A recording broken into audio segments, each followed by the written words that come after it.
Giliran orang lain ke kita, alam nashrah laka sadrak wa wada'na anka wizrak. Kalau kita lapang dada, ringan beban kita teh. Kenapa kadang-kadang punggung kita nih di sini tuh pundak kita rasanya kayak keras gitu kan ya. Kebanyakan pikiran. Pas kita dipijat, kenapa nih keras banget? Stres. Kenapa kok bisa stres? Dadanya sempit. Orang yang dadanya sempit, satu kesalahan orang aja udah bikin dia nyesek. Tapi kalau dadanya lapang, kesalahan-kesalahan orang itu gak bikin dia nyesek karena masih lapang. Kayak sebuah ruangan sempit, ditaruh satu barang udah sesek. Tapi kalau ruangannya luas, ditaruh banyak barang juga masih lapang, gor gitu. Naruh lemari beberapa masih lapang. Tapi kalau kamar mandi, taruh lemari satu udah gak bisa ngapa-ngapain kan ya. Jadilah syarhus sadar, berlapang dada dengan kesalahan orang lain kepada kita. Sehingga kita gak gampang nyesek, kita gak gampang stres, kita gak gampang nyimpen, gak gampang sakit punggung kita. Kayak gitu Allah bilang, alam nasyrah laka sadrak. Kalau udah lapang dada, wa wada'na anka wizrak, kami turunkan beban-beban kamu. Alladzi anqadha dhahrak, yang memberatkan punggungmu. Caranya gimana? Fa inna ma'al usri yusra, inna ma'al usri yusra, fa idza faraghta fansab wa ila rabbika farghab. Itu kan ajaran supaya syarhus sadar. Pasti ada kebaikan di sini, pasti ada kebaikan di sini. Minta aja sama Allah, minta tolong kepada Allah, maafkanlah dia. Supaya kita enggak angqadallah, enggak memberatkan punggung, enggak jadi berat sendiri gitu. Jadi stres sendiri, jadi kayak terbeban sendiri. Ini kalau orang kepada kita, kayak misalnya cara lapang dada itu kayak husnuzon salah satu yang paling penting. Oh, pasti bukan saya maksudnya. Kadang-kadang kan kita suka baper sendiri ya. Ada yang ngomong apa, chat di grup, kita ngerasa kayak di-spad gitu. Wah ini gua banget nih yang diomongin. Padahal enggak. Bukankah kita sering dengerin khutbah atau ceramah seseorang ustadz itu, kayak ustadz itu kenal kita banget? Kok ustadz itu jadi tahu masalah saya sih? Enggak, dia enggak tahu masalah kita. Allah yang menuntun lisannya karena pengen menasihati kita lewat dia. Tapi dia enggak tahu, jadi jangan kegeeran, jangan baper sendiri. Wah ustadz ini pasti ngomongin saya nih. Enggak, ustadznya juga enggak tahu masalah kita. Karena ada beberapa kasus yang saya pernah kayak gitu, saya lagi ngomongin apa, terus tiba-tiba ada jemaah yang kayak tersinggung. Wah ustadz ngomongin saya nih di depan umum, siapa juga orang saya enggak kenal orangnya. Kenapa kok persis? Saya juga sering kayak gitu kan, udah 2 tahun ini kan saya gak khutbah Jumat nih. Kenapa gak khutbah Jumat? Salah satu alasannya saya pengen Jumat itu privasi waktu buat anak laki-laki saya. Karena dia sekarang udah 3 tahun, saya kasih jatah pokoknya Jumatan harus di Cihanjuang bareng Yahya. Karena saya pengen dampingin dia ke masjid hari Jumat. Alasan kedua, ada penyakit ustadz yang dulu pernah saya alamin. Apa penyakit ustadz? Keseringan ngomongin menasihati orang, jarang dinasihati. Nah saya pengen Jumat itu waktu saya mendengar nasihat buat diri saya sendiri. Awal-awal itu benar kerasa. Pas pertama dengar khutbah orang, apaan sih ini kayak gini ngomongnya. Ada tuh ego-ego ustadz kayak gitu tuh muncul tuh. Itu kan yang lagi diobatin tuh. Wah nggak gini, saya tahu dalilnya lebih dari ini mulai. Muncul gitu-gitu tuh. Awal-awal kayak gitu, tapi astagfirullahaladzim, sombong banget sih gue. Udah. Terus kalau ada yang ngomongnya kadang-kadang kayak nggak mungkin belum terbiasa ngomong depan umum, agak-agak nervous mungkin atau agak-agak kaku gitu. Muncul rasa sombong tapi lama-lama di recovery, diperbaiki apa? Kalau saya menghargai dia walaupun nggak bagus, nanti orang akan menghargai saya ketika saya nggak bagus performnya. Jadi pas saya duduk gitu, dia ngomongnya kayak ngebosenin banget, boring banget tuh ceramahnya, tapi saya tetap gitu. Padahal boring banget ceramahnya, tapi saya kayak menghargai. Apa yang saya maksud di situ? Saya pengen juga orang kayak gitu ke saya kalau saya ceramah. Mungkin teman-teman ada yang kayak gitu sekarang. Apaan sih Ustadz, tapi masih aja gini. Padahal boring banget ceramahnya. Kenapa? Mungkin karena saya juga menghargai ceramah orang yang mungkin belum terlalu terbiasa ceramah. Ini yang saya pelajari ketika nggak khutbah lagi. Ditambah lagi sering banget saya kayak ngerasa si khotib ini kayak ngerti banget apa yang saya sedang alamin. Kayak lagi baper sama teman, lagi baper sama istri, langsung ceramahnya tentang suami kepada istri. Loh kok tahu banget sih masalah saya? Kan sering kayak gitu kan? Itu bukan karena dia tahu loh, Allah yang maha tahu. Allah lagi menuntun kaki kita melangkah ke masjid yang khutbahnya tema itu. Dan Allah menuntun lisan ustadz untuk ceramah pas waktu kita datang tentang tema itu. Allah yang lagi nasihatin kita lewat lisan seorang ustadz. Jadi jangan baper. Gitu juga ke temen. Bukan dia tahu masalah kita, pengen nyindir kita, pengen nyepet kita. Enggak sama sekali. Jadi legowo. Syarhus sadar. Salah satu caranya husnuzon. Ini bukan yang cewek-cewek juga. Kalau lagi ngobrol sama teman-temannya, tiba-tiba ada yang kecelutukan ngomong apa. Jangan langsung diem. Wah ngomongin saya nih, pasti saya maksudnya. Belum tentu, husnuzon aja. Mungkin dia emang gak tahu masalah kita. Teman-teman yang lain tahu kecuali dia yang ngomong nih. Berarti jangan-jangan kita udah baper habis-habisan, udah habis air mata kita nangis sepanjang malam. Ternyata gak ada masalah. Kan konyol banget kan ya. Kita udah curhat kemana-mana, udah marah ke siapa-siapa, terus udah nangis sepanjang malam, udah bengkak matanya. Besok pas tabayun, maaf ya saya nggak tahu kalau ada masalah itu. Oh jadi kamu nggak tahu, rugi dong air mata saya udah 1 ember. Ini sering terjadi. Kenapa? Karena kita nggak syarhus sadar, nggak husnuzon dulu sama orang lain. Kalau misalnya menurut kita dia tahu banget masalah saya masih diomongin, oh mungkin dia silap, mungkin dia lupa, mungkin dia terlanjur ucap. Atau enggak dia pasti ngonsep tuh soalnya captionnya tuh panjang banget. Pasti dia nulis. Kalau gitu mudah-mudahan dia udah sadar sekarang. Belum sempat aja minta maaf ke kita. Yang jelas dia udah sadar. Udah minta ampun ke Allah. Husnuzon, husnuzon, husnuzon. Bukankah Allah mengatakan ijtanibu katsiran minaz-zon? Satu-satunya yang layak kita suuzon itu cuma setan. Bukan orang. Minimal kita bilang, bukan dia gak maksud kayak gitu. Setan yang nuntun lisan dia. Setan yang bikin dia mengatakan itu. Dan dia udah sadar sekarang. Setan aja yang disalah-salahin, gak apa-apa. Apa salah saya kata setan? Ya emang salah. Apa salah saya? Ya kamu jadi setan gitu. Kan suuzon yang diperbolehkan buat setan doang kan.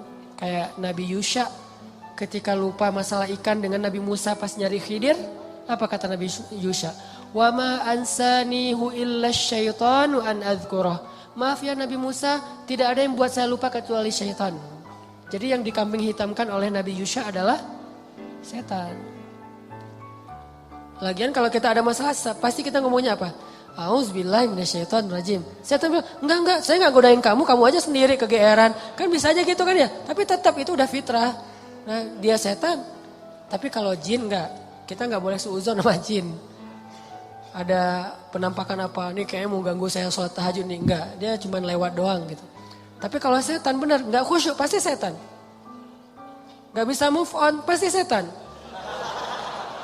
Wujudnya manusia.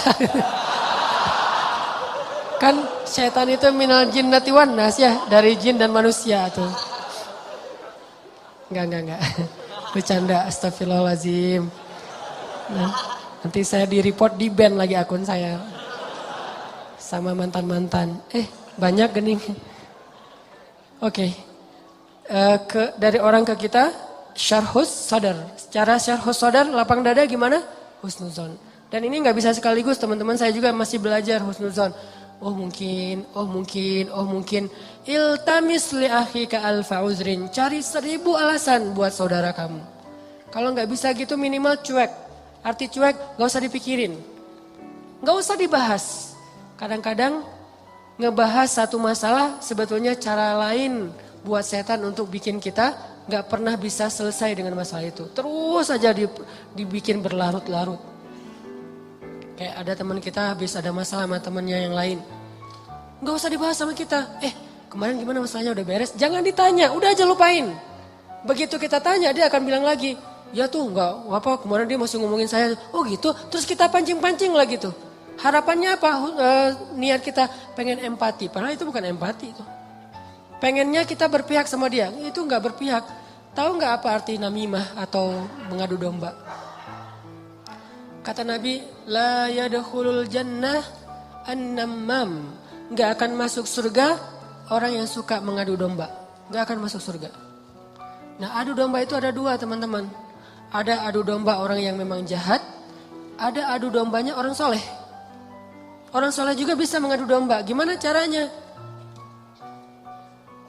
Kalau orang yang gak soleh mengadu domba, dia sengaja membuat fitnah di antara dua orang sehingga mereka jadi baperan, jadi putus silaturahim. Ini gak soleh. Insya Allah kita gak akan kayak gitu. Saya yakin gak ada niat kita ngadu domba orang. Tapi kita mungkin banget terjebak di adu domba yang kedua. Adu dombanya orang soleh nih. Gimana ngadu dombanya? Nih saya kasih contoh. Si A ngomongin si B di depan kita. Tapi gak sampai kan ke si B.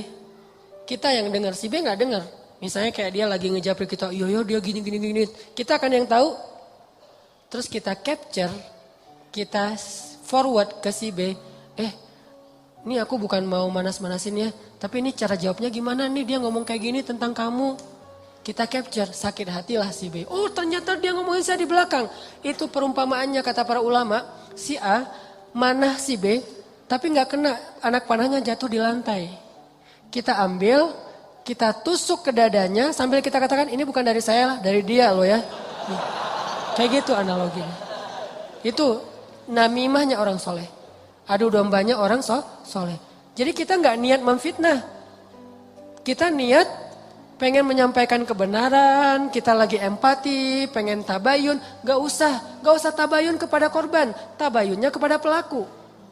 Apa bukti kamu ngomong kayak gitu? Gitu, nanya ke pelaku. Jangan, bener gak yang dia omongin? Jangan, salah nih. Konsep tabayun itu bukan kepada korban yang dibicarain, kepada yang ngebicarain. Jadi kayak ada teman kita yang ngomong hal-hal yang gak benar, tanyanya balik ke dia. Apa bukti kamu ngomong kayak gitu? Kalau benar, gak usah disampaikan. Kita kebalik, dia ngomongin kamu kayak gini, bener gak? Nah, ini konsep tabayun yang akhirnya bukan tabayun jadinya, namimah. Udah jatuh tuh anak panah di lantai, kita ambil, kita tusuk. Ini bukan dari saya ya, dari dia. Dia terus ketusuk, makasih ya kamu udah nyampain anak panah ini ke saya. Dia emang gak bener nih orangnya. Padahal yang nusuk bukan dia loh, orang ini nih. Kan kita kadang-kadang kayak jadi akrab gitu dengan orang yang sering ngebukain sebuah masalah ke kita kan. Walaupun bikin kita bete, kita anggap dia kayak setia banget, berpihak banget sama kita, empati banget. Enggak, ini salah. Enggak kayak gini caranya. Harusnya kita bilang, kalau kamu tahu itu nggak nyaman buat saya, jangan disampaikan. Gitu harusnya. Tapi dia ngomongin kamu, biarin aja dia ngomongin. Yang penting kan saya nggak dengar, sehingga saya nggak sakit hati ke dia. Mudah-mudahan Allah maafin dia, kan selesai. Justru gara-gara kamu sampaikan ke saya jadi sakit hati ke dia. Allah nggak maafin dia, Allah nggak maafin saya nih. Putus silaturahim kita berdua. Kamu nih pelakunya nih. Kok jadi saya sih? Ya kamu. Oh rame perang segitiga. Kan ini yang terjadi kan selama ini. Ini lebih realistis menurut saya daripada namimah yang memang niatnya jelek buat saya sih. Saya husnuzon sama kita semuanya. Gak ada lah niat kita jelek pengen memfitnah orang, gak. Tapi seringnya kita terjebak tanpa kita sadari. Justru karena kejujuran kita, karena keakraban kita dengan teman kita. Jadi kita ngebuka hal yang dia gak perlu dengar. Itu sering banget kayak gitu. Saya juga kadang kayak gitu. Misalnya ada yang bicara apa tentang istri saya nggak suka tuh. Dia bicarain istri saya gini misalnya depan temennya ngasih tahu ke saya. Terus saya kan jadi sakit hati sama orang itu ya. Saya juga ngasih tahu ke istri. Istri saya lebih sakit hati lagi sama dia. Ini salah, dia salah, saya salah. Harusnya saya diem aja. Papa udah tahu kan masalah ini, kenapa nggak ngasih tahu ke mama? Karena papa berharap mama nggak tahu. Tapi daripada mama tahu dari orang lain, ya berarti orang itu yang salah, bukan papa. Kenapa dia ngasih tahu ke mama? Kan gitu kan? Jangan sampai ya Pak, mama tahu dari orang lain. Jadi kalau ada yang kayak gini-gini harus papa yang ngomong ke mama. Enggak, itu salah konsepnya. Enggak boleh kita menyampaikan sebuah informasi walaupun benar, apalagi belum tentu benar. Walaupun benar kepada orang yang kalau dia dengar dia akan sakit hati atau sedih. Enggak boleh. Diamin aja. Kalau ada hal yang enggak benar, kita yang mengklarifikasi. Enggak kayak gitu. Saya kenal dia gitu. Jangan biarkan dia tahu masalah ini. Kalau terlanjur tahu, berarti ada orang yang gak tahu konsep namimah level 2. Namimah level 1 emang gak ada niat baik. Namimah level 2 justru karena niat baik. Kan saya pernah bilang, ternyata banyak hadis palsu itu mulai munculnya lewat siapa? Viralnya itu gara-gara ulama-ulama yang soleh. Jadi banyak riwayat hadis palsu itu diantara para ulama yang soleh loh. Bukan sengaja pengen memalsukan hadis. Kenapa? Karena ulama soleh ini terlalu husnuzon. Misalnya nih, ada yang datang ngomong ke saya, Ustadz, saya pernah mendengar hadis gini. Saya sebagai Ustadz, oh gitu? Ya, saya nggak pernah curiga kalau dia itu nggak jujur. Atau kalau dia itu dengarnya nggak utuh, sehingga saya meriwayatkan lagi. Orang dengarnya dari saya juga nggak curiga kalau saya akan main-main dengan hadis kan, sehingga tersebarlah hadis palsu. Bukan karena ada orang yang jahat, ada memang sebagian hadis palsu gara-gara penjual pedagang. Biasanya hadis palsu itu pedagang, penguasa dan ulama. Ini 3 penyebab hadis palsu. Pedagang pengen melarisin barang dagangan. Siapa yang memakai jubah atau sorban 7 meter di hari Jumat, maka dia akan mendapatkan dijauhkan dari api neraka 7 kali langit dan bumi. Untuk jualan sorban 7 meter. Siapa yang makan buah ini, maka dibebaskan dari sihir. Dia jualan buah itu. Ini bisa muncul hadis palsu. Dari penguasa. Siapa yang mengangkat seorang penguasa yang kayak gini, maka Allah melaknat dia. Gara-gara apa? Saingan politik. Ulama menyebarkan hadis palsu, kenapa? Karena gak pernah berpikir orang akan bermain-main dengan hadis Nabi. Sehingga dia percaya aja kepada orang itu. Baru nanti di masa berikutnya, ulama ketika ngelihat banyak banget hadis palsu, mereka perbaiki. Ini riwayat dari siapa, ini dari siapa. Bisa jadi periwayat hadis palsu itu adalah orang soleh. Ulama besar. Kenapa bisa ngeriwayatin? Husnuzon. Gak mungkinlah dia bohong atas nama Nabi. Langsung diriwayatkan balik kepada orang lain. Orang yang mendengar, gak mungkinlah ustadz bohong atas nama Nabi. Terus saja hadis palsunya nyebar. Itu teman-teman. Jadi namimah, mengadu domba juga bisa kayak gitu. Gara-gara kita terlalu akrab dengan teman kita. Kemarin ada yang ngomongin kayak gini. Benar gak? Siapa? Si Fulan. Tapi ini aku karena ke kamu dekat ya teman, jadi aku sampaikan nih. Terus yang teman yang dengarnya, makasih ya udah disampaikan. Kenapa makasih? Harusnya kita bilang, lain kali jangan disampaikan ya yang kayak gitu-gitu ke saya. Harusnya kayak gitu. Kenapa kita malah makasih? Makasih ya udah nyakitin hati saya kan gitu kan ya bahasa lainnya mah.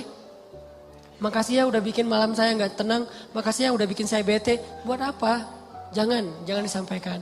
Makanya ketika Nabi mau ketemu seorang sahabat mencegat di tengah jalan. Ya Rasulullah, Rasul udah kenal dengan orang itu? Belum. Orang itu ya Rasul, stop kata Nabi. Kamu ingin menyebutkan aib-aib dia tentang saya? Ya Rasul, biar Rasulullah tahu siapa orangnya. Jangan, saya gak mau ketemu seseorang yang membuat saya bete duluan tentang dia. Biar saya ketemu dengan dia dan saya gak tahu apa-apa tentang dia. Jadi Nabi bisa nyaman. Ini cara Nabi menghargai orang lain. Jadi teman-teman, kalau kita ke orang jaga perasaannya, kalau orang ke kita berlapang dada. Husnuzon, maafin, lupain, gak usah dibahas, gak usah diperpanjang. Apalagi kita kayak ada kasus misalnya, ada 2 orang yang lagi punya masalah rumah tangga. Kita kayak sebagai temennya atau fansnya atau followersnya, kita kayak pengen nunjukin sikap membela gitu. Salah satunya kita bela, akhirnya kita bikin akun khusus untuk pembela si A. Yang B juga pembela si B. Akhirnya kita rame gitu. Sebetulnya kita lagi mengadu domba 2 orang suami istri ini loh. Harusnya kita kalau nggak bisa mendamaikan, diam. Biar mereka menyelesaikan masalah mereka atau selesai dengan sendirinya karena tidak ada yang respon. Makin direspon makin rame nih. Itu kan terjadi. Jangan-jangan nauzubillah nih teman-teman.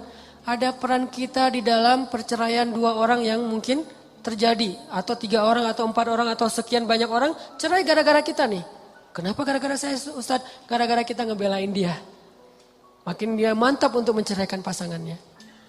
Benar juga ya kata kamu, berarti saya harus menceraikan istri saya. Enggak, saya enggak nyuruh cerai ya, tapi dia emang kayak gitu orangnya. Nah ini sering kayak gitu. Ke teman kita juga kayak gitu, ke kantor, di kuliah, di persahabatan. Ini namimah teman-teman. La yadkhulul jannah an-namam. Enggak masuk surga orang yang menyebarkan permusuhan atau mengadu domba. Terakhir, mudah-mudahan kita benar-benar bisa menjalankan 2 konsep ini. Satu surat At-Taubah, Ra'fah. Satu lagi surat Al-Insyirah, Syarhus Sadar dalam bergaul kita. Sehingga insya Allah kita gak punya banyak masalah di antara teman-teman kita.